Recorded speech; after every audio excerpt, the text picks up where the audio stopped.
Hi, we're here today with the fabulous Australian author Patricia Bernard. How are you? I'm fine. It's a bit cold, but I got my dog Muff. Lovely. So, what inspired you to become a writer? Oh, I always wanted to be a writer, but when I was at school, my spelling was so bad and my writing was so bad and my grammar was horrendous that I never thought I could be a writer. So what I thought I would do is, I'll marry a writer and we'll travel around the world writing stories. Well, that didn't happen. Oh, So when I was in my 30s, a friend came and asked me to write one of the many stories I had been telling children because I was a kindergarten teacher. lovely. Would I like to write some of the stories down? And I did explain about the spelling and grammar, and she said, don't worry, we'll fix it. So guess what? What? My very first book, which is still in print today and which we don't have a cover here, has 25 spelling mistakes in it. Wow. And they won't change them. So teachers, be aware that that's what's happening with my Riddle of the Trumpler. I couldn't spell when I wrote it, but I can spell now. That's lovely. Good job in not giving up. So, how did it feel writing a book with your grandchildren? Oh, look, that was a lovely idea. I really liked that. We went off to the park, and Centennial Park, which is nearby, Yes. and we had the dog, and we were running around because I run around like an idiot with my grandkids.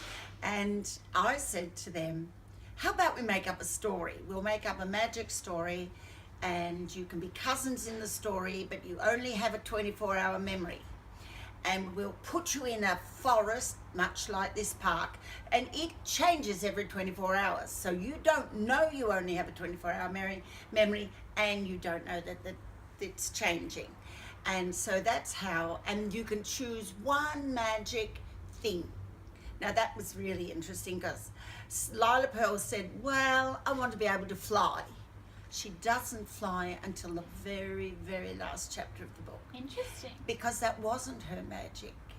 Her magic was she was a sand writer, Oh, and she wow. could write one question a day in special sand and it would answer her, but she didn't like that one. She still wanted to be a flyer. The next girl down, Celeste, said, I want to swim for as long as I can, never have to come up and stay under the water as long as I like, because she's a great swimmer. Yes. And by the way, she's here. She's a great swimmer.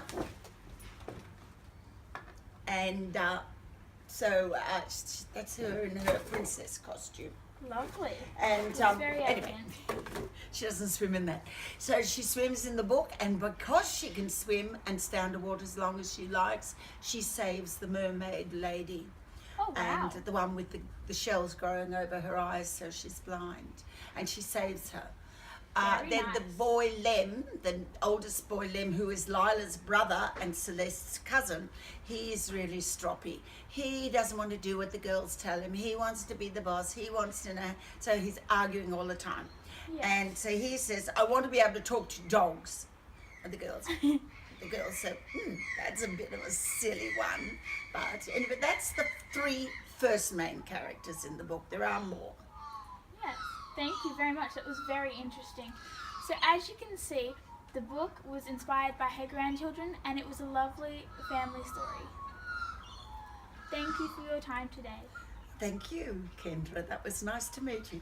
Nice to